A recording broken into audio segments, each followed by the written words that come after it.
¿ustedes recuerdan de que el 6 de abril eh, una cápsula que se llama Orión pasó cerquita de la Luna, que es lo más cercano que yo he estado de ver que el hombre haya estado cerca de la Luna? Entiendo que el hito más importante es cuando el hombre llegó a la Luna, entonces quería preguntarles, ¿qué recuerdo tienen ustedes de la carrera espacial? ¿Cuál es el primer recuerdo, Ernesto, que tienes tú de la carrera espacial? Bueno, el primer recuerdo que tengo de la carrera espacial es en mi infancia, muy pequeña, por allá, por el 64, será 65, cuando supe de esta carrera entre los Estados Unidos, ¿no es cierto?, y la Unión Soviética, y se lanza la nave con todo el tema de Yuri Gagarin, la perra laica y todo eso. Pero posteriormente, ya en las misiones Apolo, evidentemente que yo tenía como 9 años, vivía en la ciudad de Valdivia, en el sur de Chile, en el fin del mundo. Mm. Y en una noche de invierno del 20 de julio del año 69, creo que fue, en una noche de lluvia estábamos todos expectantes en familia, escuchando la radio Portales de Santiago, el magnífico evento que significaba el viaje del Apolo 11 con tres astronautas norteamericanos, dos de los cuales iban a alunizar. Era un evento realmente que nos evocaba todas las películas y las revistas de ese tiempo, ah, de ciencia ficción. Y escuchamos en la radio de pronto que ya el- la nave había alunizado, y en ese momento el astronauta Armstrong, Neil Armstrong, pisaba la luna por primera vez como ser humano, por primera vez. Ahí se posicionaba una huella en la superficie lunar. Y recuerdo después, no en ese momento, pero después recuerdo esa famosa frase, ¿no es cierto? Un pequeño salto, un pequeño paso para el hombre y un salto enorme para la humanidad. Lo que de alguna manera, ¿ah?, en una forma muy especial, yo diría que casi ritualístico, así, ¿ah? Familia nos hacía sentir parte de un proyecto a todos, porque él dijo, es un gran salto para la humanidad, convocando, incluyéndonos a todos los que estábamos escuchando por radio, los que estaban viendo eso por televisión, en una televisión obviamente muy básica en ese tiempo. No, esos son los recuerdos que tengo, los primeros recuerdos que tengo de esto de la ¿Cuántos años carrera tenías, Ernesto, espacial y ahí? todo el avance de esta tecnología y de esta ciencia hoy día. ¿Cuántos años tenías? Yo tenía 9 años para el alunizaje. Ya. 9. ¿Y tú, José, cuántos años tenías en tu primer recuerdo? Estaba sacando cuenta justamente, yo ya tenía 13 y había empezado ya a desinteresarme del tema que nos había interesado muchísimo cuando éramos chicos. De hecho, yo entré a la carrera espacial por Mm. culpa de Cassius Clay, Ya. porque mi papá compró la radio, la tono Platino, para escuchar la pelea de Cassius Clay con Sonny Liston, que la Ya. escuchamos una noche en casa. Y a partir de ahí, escuchábamos todas las noches un programa estadounidense que se llamaba La Voz de las Américas. Ujú. Y ahí en ese programa se hablaba mucho de la carrera espacial. Se hacían comentarios, incluso cuando había los lanzamientos previos de la misión Apolo, la famosa cuenta hacia atrás, 10, 9, 8, que la decían en Ya. inglés, para nosotros era algo extremadamente emocionante. Y los chicos de esa época salíamos de noche a buscar los satélites que los otros días creo que no sé a quién le comentaba, hoy sería imposible porque la luminosidad actual ya impide verlos. Pero en esa época nos sentábamos todos los chicos en la vereda a ver quién encontraba primero un satélite que estaba pasando. Y también en esa época todavía se hablaba mucho de la supuesta invasión de los marcianos. Ah, Entonces era un gran tema infantil, la invasión de los marcianos, los cohetes al espacio. ¿A vos te gustaría ir? Esas eran las conversaciones de los niños. Pero ya cuando fue el alunizaje, que yo ya tenía 13, es como que ya me había empezado ya a interesar en otros asuntos. Obviamente lo miré por la televisión, leí lo que había en su momento, pero quizás sea curioso que me había impactado mucho más antes, cuando al mm, escucharlo por la radio durante la noche, me llenaba la cabeza de imaginación, era más impactante. ¿Y tú lo viste en el momento porque lo viste en televisión a diferencia de Ernesto, Sí. no? Ah, qué bien, ¿ah? Qué lujo. ¿Y tú, Didi, allá en el otro lado del mundo cuando estabas en África en esa época, cierto? Bien, yo me siento un poco más fuera de eso términos de experiencia. Ninguno, porque primeramente nació en década del 80. Ya. ¿Eh? Ya había pasado la primera época de la guerra, de la carrera espacial entre Estados Ya. Unidos y Rusia. Y segundo, en el contexto de mi continente, que es África, que particularmente en Congo, tenía otra prioridad porque mi país accedió a independencia en la década de 60 y tenía otra prioridad, ni siquiera hablaba de eso. No, yo se queda como solo por los archivos históricos que puede estudiar luego que empezaron a tener contacto con la cuestión de investigación científica en la década de 75, eso para lo grande, que intentó una empresa alemana que fue para instalar y para empezar a desarrollar, pero 5 años después no tuvo éxito a ese término. Lo que yo tengo como experiencia propia, si lo puede decir, es recién de 2 semanas pasado de ese último viaje Ya. Lo espacial. del Artemis, claro. Sí. Oye, pero Didi, ¿tus papás no hablaban de eso? No, mi papá no Ya. hablaba de eso.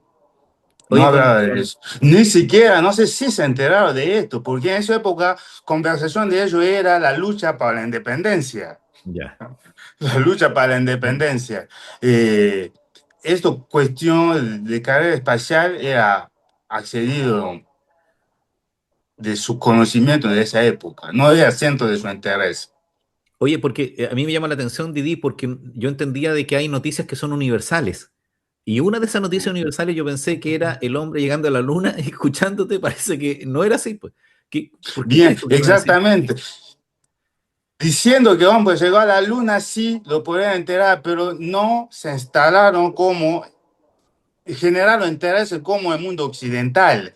Sí, Ya. todo el mundo sabía que sí, Colombo llegó a la luna, pero no era de interés común de charla, a ver, curiosidad para ver qué pasaba exactamente, ¿no? No era de interés de, por lo menos, de los congoleños en particular, de espera de donde yo vivía, ¿no? Donde mi papá vivía. Pero eso es natural, porque, Didier, si viajáramos hoy a alguno de esos pueblitos amazónicos que hemos conocido, seguramente hoy, en el siglo XXI, tampoco sería muy interesante para ellos el tema de Artemis, Claro. porque la realidad diaria pasa por otro lado, y por Mm. más que se enteren que lanzaron un cohete, eso lo más probable es que no forme parte de sus intereses cotidianos. Es bastante normal, me parece a mí. Y claro, porque hasta hoy ahí pude leer alguna cosa sobre el tema de investigación en el Congo, la cuestión espacial, tampoco no está tan desarrollado. Ya. Arrancó un proyecto, se estancó en 2016, pero ahí muy poca gente que lo tiene idea o lo sigue. Oye, Ernesto, No, porque tú hablaste de la perrita laica y eso, yo nací el 71, por lo tanto no vi el alunizaje, pero en mi casa se hablaba de la perrita laica, se hablaba, tú hablabas de, ¿cómo se llamaba el ruso que llegó? Yuri Gagarin. Yuri Gagarin, ¿cierto?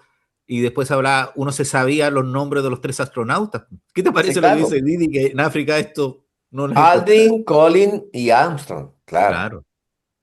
Sí. ¿Qué te parece lo que dice Y el Didi? sacrificio, y se hablaba del sacrificio que había hecho Collins, de tener que esperar a sus compañeros cumpliendo un rol extraordinario, mientras de alguna manera se robaba la película Armstrong y Aldrin. Eh, pero cumpliendo un rol extraordinario, si no se quedaban en la luna, si el otro fallaba. O sea, todas esas cosas se conversaban, se analizaban. Y yo, a pesar de que tenía 9 años, a mí me gustaba mucho, al igual que decía José recién, me gustaba mucho todo lo que tenía que ver con el espacio. Bueno, habían revistas de caricaturas que hablamos mucho de eso, Flash Gordon y otras, no sé, Sí, y las películas series de antiguas. televisión. Entonces, ¿Te claro, acordás de claro. las series Entonces, de televisión? yo veo Perdidos en el que espacio. en nuestros países, y particularmente en mi caso, yo estaba muy pendiente porque además a mi padre le gustaba toda la temática extraterrestre. Entonces, Ya. escuchábamos muy seguido en la noche programas que tenían que ver con eso. En la radio, como decía José, era además una dimensión extraordinaria, era como haciendo y me vas a disculpar, José, que a lo mejor no es lo mismo, pero es como cuando uno se mete a un libro que genera una enorme cantidad de imaginación que enriquece, ¿no? Tu Totalmente. pensamiento. En el caso de la radio sucedía, creo yo, un fenómeno parecido que es distinto al de la televisión. Oye, Entonces, chicos, ah, y una consulta porque nosotros que somos los lolos con Didi, los más jóvenes, ¿cómo describía a alguien en la radio el alunizaje? es que es No, al increíble. alunizaje no lo vi en la radio. Lo que se escuchaba de noche en las radios, en La Voz de las Américas, eran los comentarios sobre la carrera Ah, ya, espacial, sobre Houston, que hablaba algún científico en inglés y el locutor lo traducía. Pero más allá de eso, yo creo que lo que no se puede ver hoy era qué significaba Estados Unidos en aquella época para nosotros los sudamericanos. En esa época, los años 60, en Sudamérica ni siquiera existía el jean, el vaquero. Y la mm, única manera de acceder a un jean era ir a una iglesia y esperar que en la ropa que mandaban los estadounidenses para los países pobres viniera un jean. ah, Y ya. el que obtenía ese vaquero y se lo ponía, que era marca Far West, todavía me acuerdo, era el héroe del barrio, era el único en el barrio que tenía un vaquero. Entonces, la cultura estadounidense tenía un peso extraordinario que hoy yo no creo que lo tenga para la visión sudamericana, porque bueno, Sudamérica ha crecido muchísimo además, pero todo lo que venía de allá parecía algo absolutamente extraordinario. Pero para un niño, Mm. la llegada de un jean era tan importante como la llegada del hombre a la luna. Ah, buen No era punto. menos importante, Y era tú, Ernesto, otra que tú lo cosa. escuchaste, ¿cómo fue? ¿Cómo lo describían? Yo, Sí, porque tú lo escuchaste por radio, ¿no sí, es cierto? claro, mira, es que es una cosa espectacular, porque era como los radioteatros, ¿no? Tú te Mm, ibas imaginando todo. Decía, por ejemplo, en los recuerdos que tengo, obviamente, el módulo lunar se acaba de desconectar de la ya, nave nodriza, el módulo avanza en una condición de expectación, seguramente el ánimo de los astronautas está ahí, se va acercando. Y había una cuenta también regresiva que tenía Houston, ¿no? ya, Entonces, decían ellos, se escuchaban las voces en inglés, cuántos segundos faltaban para el alunizaje, y así como decía la cuenta regresiva en inglés, y decía, alunizó, ¿ah? Vamos a ya, esperar que se abran las puertas del módulo lunar Eagle, ahí se está abriendo la puerta y aparece el primer astronauta, es Aldrin, no sé, no, Neil Armstrong, Ah, que va a bajar en primer lugar, baja las escaleras. O sea, como un relato de fútbol, no, o como, como relato de imagínate lo fútbol. complejo que Mm, decía recién José, escuchar una pelea de box entre Cassius Clay en ese tiempo y Sonny Liston, decía, golpea con la derecha, va, retrocede. O sea, hoy día es prácticamente para un joven, sobre todo, mm. prácticamente imposible imaginarse cómo uno desarrollaba esa capacidad de imaginarse imágenes y ir haciendo toda una película cerebral para poder entender todo esto, que era fantástico, ¿ah? De todas Sí, maneras, era fantástico. a mí me llama la atención algo, bueno, de partida con Didi y ustedes también vamos a poder tener la vista si se produce, creo que el 2027-2028 van a ir a la Luna, van a hacer el mismo ejercicio pero van a alunizar, que era un término que tampoco, nace por eso, ¿cierto? Alunizar. Amarizar ya lo entendíamos un poquito más cuando caía la cápsula, lo que yo el recuerdo que Sí, tenía era porque caía en el mar. Pero vamos a poder ver eso, pero a mí me llama la atención algo en todo este desarrollo tecnológico. Nosotros estamos en distintos países haciendo esta conversación, cada uno en sus distintos lugares. Yo no los he presentado, pero a ver, partamos porque el que vendría de más lejos, que es Didi. Didi, ¿cuál es tu nombre? ¿A qué te dedicas? ¿De dónde vienes? ¿Dónde estás? Bueno, yo soy Didier Mombilo, soy de la República Democrática del Congo, pero estoy viviendo en Argentina hace más de 15 años. ¿Y a qué te dedicas, Trabajo Mini? acá. Sí. ¿A qué te dedicas? Estoy, tengo un emprendimiento privado de la hotelería, pero también estuve avanzado en derecho, en filosofía. ¿Ya? Estoy dando también clase a una universidad privada acá, de adulto Ah, mayor, clase ya, de pues. francés. Ah, por eso te entiendes también con estos muchachos. Sí. Oye, ¿y Ernesto? Para que los que no te conocen, Ernesto. Bueno, yo soy Ernesto Salazar Briones. Yo soy chileno, soy ingeniero comercial y tengo un posgrado, digamos, maestría en administración de empresas, pero independientemente de las múltiples actividades y funciones profesionales que he tenido que desarrollar en mi vida en el mundo privado y en el mundo público, lo que nunca he dejado de hacer es estar vinculado con la educación y con la universidad. Por lo tanto, también tengo un doctorado en educación con la Universidad de Alcalá de España. Me dedico hoy día a la universidad por una parte, de manera parcial, y a la consultoría de proyectos empresariales, tanto en Chile como algunas cosas fuera de Chile. Qué Eso bien. estoy haciendo, vivo en la ciudad de Concepción, en el sur de Chile, y muy cerca del mar, para quienes no conocen Concepción, a la orilla del río Biobío, una ciudad muy linda, y acá vivo con mi familia. Ya. Eso.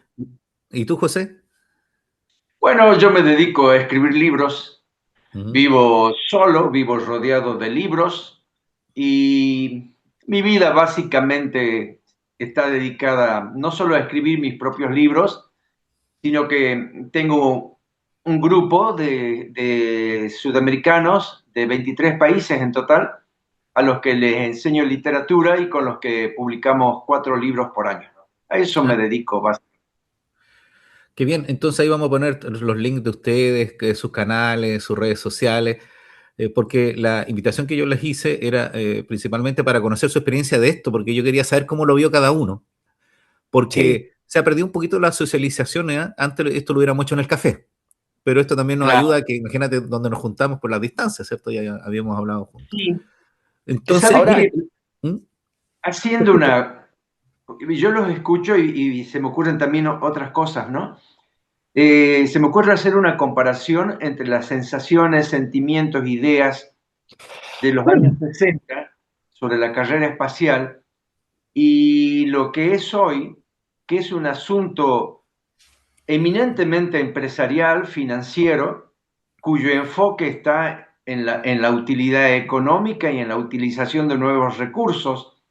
El dueño de Amazon ahí está diciendo que su plan es sacar todas las industrias del planeta Tierra, Ujú. llevarlas a la Luna y que el planeta Tierra sea una especie de vergel incontaminado.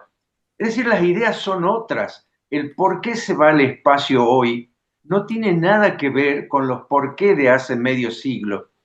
Y eso también yo creo que influye bastante en las sensaciones que nos generan. Me da la impresión, no sé si porque entonces yo era un niño, que antes era mucho más emocionante. El sentido, el significado de ir a Ujú. lo profundo, a lo inexplorado, de que era por primera vez, tenía un peso emocional que no sé si lo tiene hoy. sí, si me permite, yo quisiera aportar a esa idea de José, porque en la pregunta de por qué fuimos nuevamente a la Luna, ¿no es cierto? Sí. ¿Por qué fuimos? ¿Qué es lo que resulta interesante en esto? ¿Es una cuestión tecnológica, es una cuestión cultural, es una cuestión económica? ¿Qué significa Económico. volver? Y el programa Artemisa, en este caso, si me permite entrar ahí un ratito, eh, claro, pareciera ser que no es simplemente una repetición del histórico No, programa Apolo, digamos, sino más bien aquí hay toda una reinterpretación del tema. Ya del nombre no es casual, ¿no es cierto? Y Mm. como José seguramente lo sabe muy bien por sus avanzados estudios no es casual. en su libro, evidentemente. Artemisa, hermana de Apolo, pero también no es el mismo sentido, sino que Apolo fue, como dijiste muy bien, la conquista del espacio y ganar la carrera. Así Sugiere es. ahora Artemisa una cosa distinta, que es la permanencia y la proyección en un proyecto estratégico, absolutamente distinto, propone una lógica de futuro diferente con un componente político, geopolítico, económico completamente distinto. Y aparte de convertir todo esto en una suerte de plataforma, ¿no es cierto?, de punto de partida hacia la conquista de otros planetas también. Se plantea, ¿no es cierto?, que Artemisa es el trampolín para poder hacer la instalación en la Luna y con esta instalación en la Luna partir posteriormente a Marte. Y ya eso todos sabemos está bastante desarrollado, bastante avanzado, hasta donde nosotros conocemos, porque evidentemente hay cosas que no conocemos. Pero comparto plenamente esa visión de que son dos proyectos con un enfoque completamente diferente. ¿Qué piensas tú, Didi? Sí, primero, lo nombro que se llama la atención porque en mitología griego, Apolo es considerado como la racionalidad, Dios de la racionalidad. Entonces, si primera misión era llegar a ver, ahora Artemis se está planteando como para ir a quedar, pero hay que ver eso que da, qué es lo que puede generar, qué impacto puede generar luego. Sí, Porque ¿Saben? ¿Mm? como Ernesto estaba diciendo, no es solamente cuestión de los nombres que lo ponen azarosamente. A través de esos nombres tiene un trasfondo, es un mensaje que tiene que leer entre las líneas de esos proyectos, que no sería para todo el mundo que tenga posibilidad de entenderlo exactamente. Hay un mensaje subliminal que está atrás de esos proyectos, en el nombre que lo pone. No, Mm. no, sí, coincido pero totalmente lo que José está diciendo, termina- Ernesto. la realidad termina por imponerse. Yo recuerdo que había surgido una conversación en aquellos años. Puede parecer una banalidad, pero cómo iban a plantar la bandera en la luna, porque no tenían mucha certeza de qué estaba hecho el piso de la luna. Buen Y punto. fue toda una conversación, fue todo un asunto, y lograron plantar la bandera, y cuando el módulo se fue, el ruido la tiró a la bandera dando vuelta por ahí, y todo lo que se mapeó a la luna con el proyecto Apolo, hoy ya no sirve de nada. Todos esos mapas han perdido actualidad. ¿Por qué? Porque el polvo lunar ha cubierto todo lo que antes se veía en esos mapas y hoy tienen que volver a mapear todo. Para Sí, mí, me gustaría cerrarlo de esta manera. La principal diferencia que este es un asunto empresarial, de hecho es un asunto de empresas privadas que trabajan con la NASA y que los objetivos son sí. claramente económicos, ya no hay una cuestión política de por medio. No, pero yo discreparía en un punto solamente contigo, José, en que Sí, comparto plenamente que es un planteamiento económico y político, pero yo creo que también tiene perdón, un componente económico, quiero decir, ¿no? Y empresarial, pero creo que tiene un componente político también, entendido desde el punto de vista del enfoque de los valores actuales a los cuales se conducen, sobre todo desde el discurso internacional respecto, por ejemplo, a la inclusión. ¿Ah? El hecho de que hoy en Artemisa se incorpora una mujer. Se incorpora a la primera mujer que va a la luna, se incorpora a la primera persona afroamericana, norteamericana que va a la luna. Allá hay un componente político, creo yo, que es un mensaje que, que yo no lo pasaría por alto. Ahí hay también, obviamente con intencionalidad, si es lógico, si nada aquí es casual, pero yo creo que aquí también está ese componente político, fíjate, creo yo. A, mm. A mí me llama la atención algo, fíjense, que yo creo que la última gran proeza del hombre fue la llegada a la Luna y la carrera espacial que nosotros vimos cuando éramos niños o adolescentes, ustedes. Y esta es la carrera espacial de las empresas de inteligencia artificial. Ya, sí, Porque todo el sí. desarrollo que antes hacían calculistas, que eran personas, ¿cierto? Matemáticos, físicos, hoy son datos de estas empresas. Y con una regla de Se, cálculo. claro, Oye, se dice, yo he visto una entrevista de Elon Musk, por ejemplo, que la problemática principal que ustedes tienen que haber escuchado que tiene la inteligencia artificial es el uso del agua, el enfriamiento de los grandes equipos. sí, claro. Y sí. él dice, yo estoy haciendo todo en función de trabajar con satélites de tal forma que pudiéramos llegar a tener o en los satélites o en la luna los centros de inteligencia artificial porque se enfrían por las situaciones físicas que tiene el espacio. Va a tener energía ilimitada por la luminosidad, y con la inteligencia artificial vinculada a la robótica vamos a poder llevar a humanoides a esta gran distancia donde el cuerpo humano no soporta. Entonces estamos viendo otra era, ¿cierto? Ahí está. Pero les quería comentar algo, porque en esto me llama la atención algo que dice cuando es lo que nosotros sabemos que hay, porque hay un trasfondo que puede ser muy adelantado. Yo tengo aquí, y por eso ojeaba, una revista que a mí me regalaron en los años 80, miren, si se las alcanzo a mostrar, y si se desenfoca un poquito, a ver, para no se va a desenfocar, pero la tengo aquí y ahí se las voy a subir. Ahí se ve. Dice Viaje Estelar. Esto de una editorial española que se llamaba Plesa, que eran como estas revistas que nos compraban a los niños para poder estudiar de esta manera, y es del año 80. Ya habla y trae un capítulo sobre el transbordador espacial que se va a lanzar en el año 2000, y el transbordador es del año 84. Es decir, que la información que maneja esta editorial, que era científica, de difusión para niños, hablaba que faltaban 20 años para que el transbordador espacial llegara, y el transbordador espacial estaba. Nosotros, y los que pudieron ver en esto por televisión, como José, vieron una transmisión de televisión desde la Luna, que es el cuestionamiento que siempre ha existido con los que discuten que si se llegó o no. Es decir, que existía la tecnología para transmitir a esas distancias, tecnología que nosotros llegamos a ver en la década de los 90, porque los de los mundiales, por ejemplo, el Mundial de España, que el primero que yo tengo más claridad, a pesar que me impactó mucho el 78, era que tenían que decir, esperemos que el satélite pase para poder transmitir. Y hoy en día nosotros nos contactamos a diferentes países instantáneamente, y las transmisiones que vamos a ver de la Luna y que vimos ahora era del interior de las cápsulas con diferencias de segundos, creo que eran. No eran que llegaran con minutos y todo. Entonces, todo el desarrollo tecnológico que se tiene militarmente, espacialmente y comercialmente que nosotros no vemos, puede ser que esta posibilidad de llegar se adelante, se retrase, y depende de las competencias de estas empresas. Unas privadas, por decirlo así, las enfocadas en el mundo occidental norteamericano, y unas privadas estatal que son las enfocadas en China, que también son dos modelos. Entonces yo creo que estamos viendo lo que nos dejan ver, pero que no va a ser raro que en menos de 20 años nosotros estemos conversando o diciendo, logré ver la llegada del hombre a la Luna, y capaz que llegue a ver el hombre llegando a Marte. Entonces, es increíble. Oye, a propósito de esto, y ya para ir concluyendo, quería hacerle una consulta. ¿Qué creen ustedes que van a pasar en este tiempo que viene? ¿Tendremos a un chileno, a un argentino, a un congolés llegando en estos vuelos espaciales? ¿Cuál va a ser el aporte de nuestros países? ¿O qué esperan ustedes de la carrera espacial? ¿Qué va a suceder en estos años? Yo creo que lo que viene es el aspecto comercial como asunto inmediato. Un pasaje para ir a la estratosfera sale $300.000.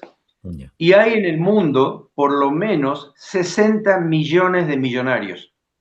Es decir, que es un grupo bastante atractivo para ofrecerle pasajes para ir a conocer la estratosfera. Han ido ya varios youtubers incluso.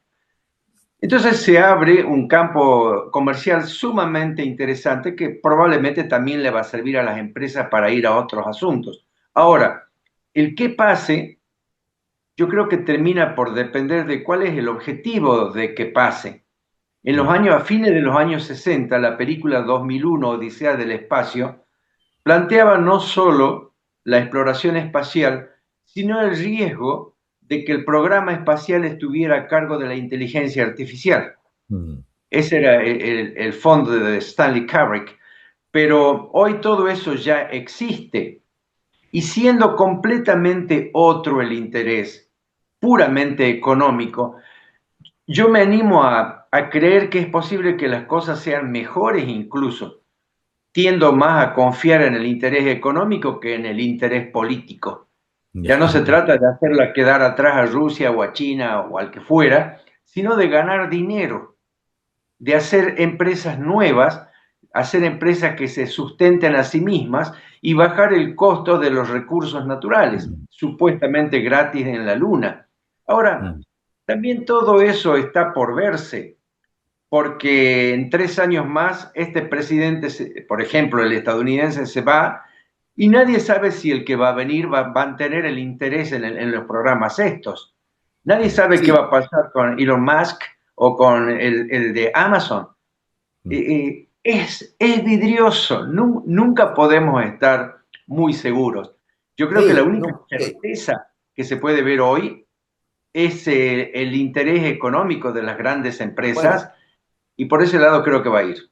bueno, Ernesto. yo complementando lo que señala José y a raíz de tu pregunta, Edgardo, yo creo que para estos efectos, los intereses empresariales de las grandes empresas de la tecnología están por encima de lo que pudiera ser la coyuntura del gobierno que pudiera venir. Por lo tanto, yo creo que esto va a seguir avanzando. Ahora, puntualmente respecto a cuál podría ser el aporte de nuestros países del cono suramericano, en el caso de Argentina y de Chile. Particularmente en Chile yo creo que tenemos algunas condiciones que pueden aportar y aportan sin duda alguna hoy en día al desarrollo de lo que significaría, ¿no es cierto?, llamémosle la ciencia aeroespacial o como pudiera llamarse de mejor manera.